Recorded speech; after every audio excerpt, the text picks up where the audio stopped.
Hello, everyone. When the gospel world lost Rance Allen, the silence that followed wasn't just from a voice gone too soon. It was from hearts stunned by the absence of a man whose presence had shaped generations. For years, Rance Allen had been a pillar, not only of gospel music, but of spiritual strength, community leadership, and unwavering faith.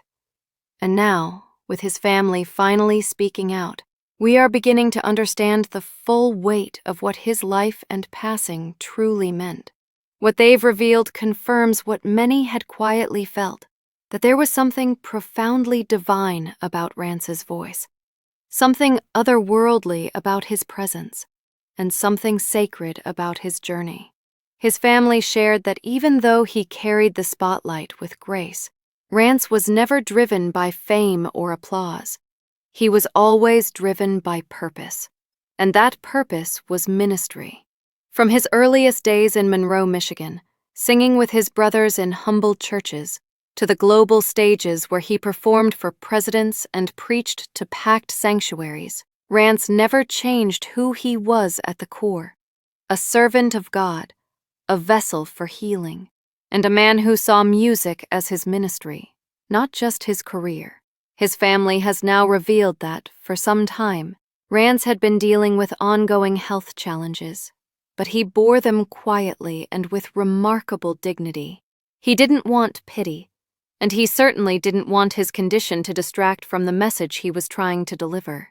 What's remarkable, and what his family confirms, is that even as his body weakened, his spirit grew stronger.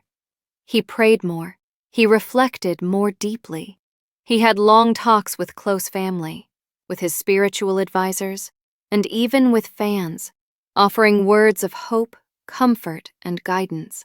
They said Rance had a sense, almost a knowing, that his time was drawing to a close, and rather than resisting it, he embraced it with the same grace he showed in life.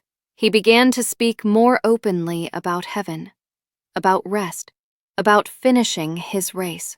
He made peace with everyone and everything, not because he had unfinished business, but because he believed in leaving this world with a clean heart and a full soul. According to his family, he spent his final days in His deep voice worship. moved people, yes, Pray. but it was his heart, his humility, and his message that truly changed lives. They said he never saw himself as a star, just as a tool in God's hand, doing what he was placed here to do.